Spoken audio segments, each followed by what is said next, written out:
প্রথমে লাল পাতা মাছকে থালায় নিয়ে তারপরে নুন হলদি সব দিয়ে মিক্সড করে ভালো করে মাখিয়ে নিতে হবে। ভালো করে মাখিয়ে রেখে দিয়ে এবার গ্যাস জ্বালিয়ে কড়াটা দিয়ে তারপরে হালকা গরম হওয়ার পর একটু তেল দিয়ে দিতে হবে। তেল দিয়ে তেলটাকে এরকম ফুটবে, তার মাছগুলো দিয়ে দেবে। মাছ দেওয়ার পরে এক এক করে মাছ দেবে, এক এক করে মাছগুলো দিয়ে দিতে হবে। সবগুলো মাছ দেওয়ার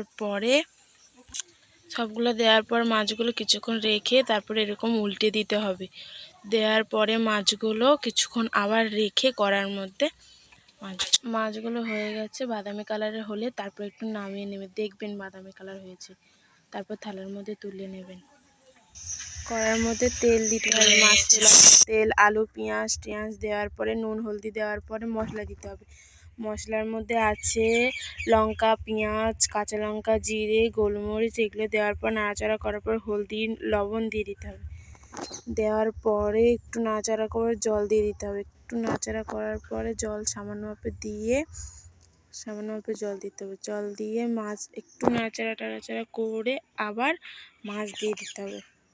মাছগুলো সব দিয়ে দিতে হবে যেগুলো ভেজে রেখেছিলাম আগে। মাছগুলো দেওয়ার পর আবার নাড়াচাড়া করতে হবে। নাড়াচাড়া করে জল দিয়ে তার উপর টমেটো, আগে দিলে টমেটো গলে যেত, তাই জন্য পরে দিয়েছি টমেটো।